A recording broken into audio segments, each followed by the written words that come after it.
हमारे चैनल को सब्सक्राइब जरूर करें ताकि आप हमारी आने वाली वीडियो भी देख सके और बेल आइकॉन को प्रेस करना ना भूलें। इससे हमें और भी बहुत अच्छे अच्छे वीडियो बनाने की प्रेरणा मिलती है। उदयपुर में कन्हैयालाल ने पैगंबर मोहम्मद साहब पर नूपुर शर्मा की टिप्पणी का समर्थन किया।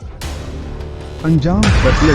अहमदाबाद में किशन ने मोहम्मद पैगंबर साहब से बड़ा भगवान श्री कृष्ण को बता दिया। अंजाम कत्ल। पाकिस्तान में एक महिला ने सपने में देखा कि दूसरी महिला मोहम्मद पैगंबर साहब का अपमान कर रही है। अंजाम कत्ल।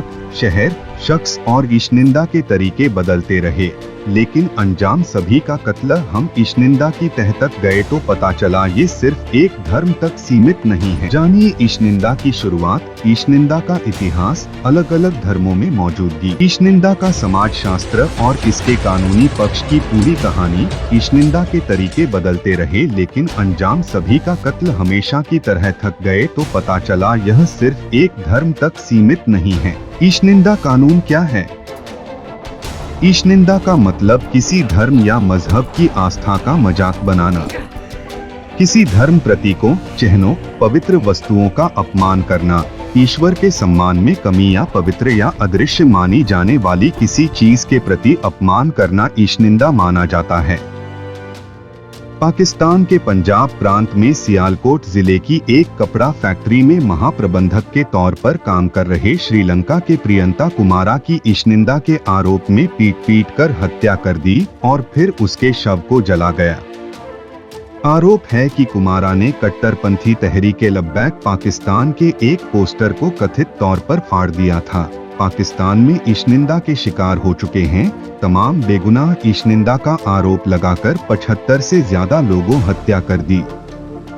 वहीं 40 से ज्यादा लोग ईशनिंदा के कानून के तहत दोषी करार दिए जाने के बाद या तो मौत की सजा का इंतजार कर रहे हैं या उम्र कैद काट रहे हैं। धर्म संबंधी कानून ब्रिटिश राज में आया था। धर्म संबंधी कानून ब्रिटिश राज में आया था। ईरान में भी मौत की सजा, मिस्र में 0.6 साल तक की सजा। इंडोनेशिया में क्या है प्रावधान जिसकी ज्यादा से ज्यादा सजा 5 साल कैद है। लेकिन यहाँ मुकदमा दर्ज करने से पहले जांच जरूर होती है।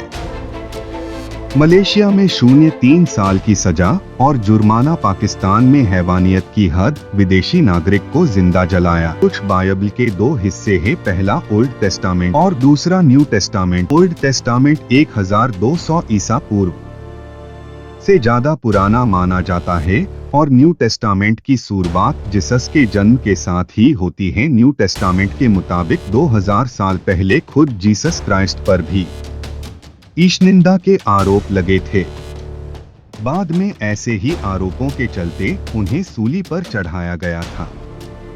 उस समय यहूदियों का आरोप था कि जीसस खुद को ईश्वर का बेटा कहते थे, जो कि ईशनिंदा मनी गई थी। डेविड नैश के मुताबिक के किताब बेशन वर्ल्ड के मुताबिक पुराने ग्रीस ने आज से 500 साल पहले ईशनिंदा का जिक्र है। यहाँ ईश्वर के खिलाफ कुछ भी बोलना गलत माना जाता था। अब इस निंदा का इतिहास जानते हैं।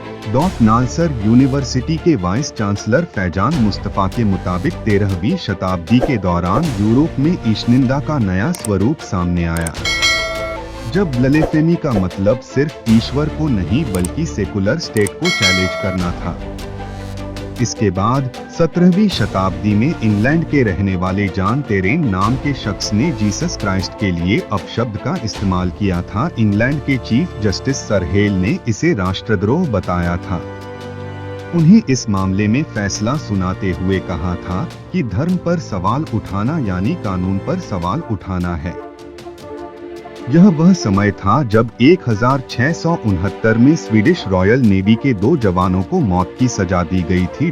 ऐसा इसलिए क्योंकि एक गीत की पंक्ति आई है, जीसस इन माई हार्ट, इसको बदलकर आई है डेविल इन माई हार्ट। बाद में दोनों को मौत की सजा हुई। इस्लाम धर्म में ईशनिंदा का कॉन्सेप्ट 1050 के आसपास मिलता है, जब इस्लाम धर्म के स्कॉलर और शासकों के बीच करीबी बढ़िया। सैन डिएगो यूनिवर्सिटी के प्रोफेसर अपनी किताब इस्लाम अथॉरिटेरियनिज्म एंड अदर डेवलपमेंट में लिखते हैं कि सुन्नी विद्वान यानी उलेमा ने तब राजाओं के साथ मिलकर ईशनिंदा पर कानून बनाना शुरू किया।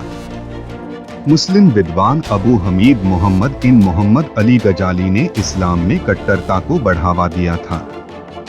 गजाली ने ही इश्निंदा पर मौत की सजा देने को जायज ठहराया था। इसके बाद में 12 शताब्दी के दौरान इस्लाम के कट्टर धार्मिक नियमों को चुनौती देने वालों को मौत की सजा दी जाने लगी। इसी वक्त इस्लामिक देश सीरिया मिस्टर अफ्रीका ने धर्म और राजनीतिक मामलों में सवाल उठाने को केवल असहमति नहीं बल्कि ईशनिंदा मांगा जाता है कि धार्मिक ग्रंथों में भी ईशनिंदा का जिक्र है। बाइबल के चर्चे पैसेज 2015 के अनुसार कोई भी आदमी जो ईश्वर की निंदा करे उसे माफ न करके सजा दी जानी चाहिए। पद्म भूषण से सम्मानित मौलाना वहीदुद्दीन खान के मुताबिक हर दौर में लोगों ने पैगंबर के प्रति नकारात्मक रवैया अपनाया, लेकिन कुरान में ऐसे लोगों के साथ मारपीट करने यह सजा देने की बात कहीं नहीं लिखी गई है। 11वीं शताब्दी में मुस्लिम विद्वानों ने इस्लाम में इश्निंदा की व्याख्या अपने तरीके से की, जिसके बाद इस्लाम में आपदा के बाद सामने आए। गुरु ग्रंथ साहिब पंजाबी विश्वविद्यालय पटियाला में अध्ययन के पूर्व प्रोफेसर धर्म सिंह के अनुसार सिखों के 10वें गुरु गुरु गोविंद सिंह ने ऐसा ही फरमान सुनाया था कि गुरु ग्रंथ साहिब और इससे जुड़ी हर चीज तो फिर 10 कार्य पगड़ी और कृपाण को पवित्र माना जाता है। इसलिए का अनादर एक गंभीर अपराध है कि सजा को लेकर धर्म ग्रंथ में लिखी गई किसी बात का स्पष्ट रूप से हमें पता नहीं चलता। हिंदू, जैन और बौद्ध धर्म में ईशनिंदा कॉन्सेप्ट का कोई ठोस सबूत नहीं मिलता। प्यू रिसर्च के मुताबिक 2019 में दुनिया के 79 देशों में ईशनिंदा को रोकने के लिए कानून है। 22 देशों में अपना धर्म छोड़ने या नास्तिक होने को अपराध माना गया है।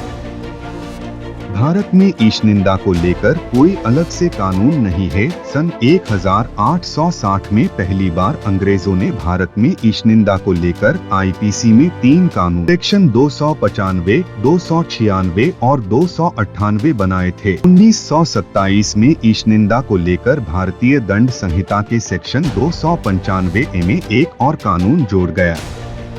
इसमें धार्मिक भावनाओं को ठेस पहुंचाने को कायम माना गया है। 3 साल तक की सजा हो सकती है। 21 अगस्त 2018 को पंजाब कैबिनेट ने धार्मिक ग्रंथों के अनादर के आरोप में दोषियों को सजा देने के लिए आईपीसी में बदलाव किया।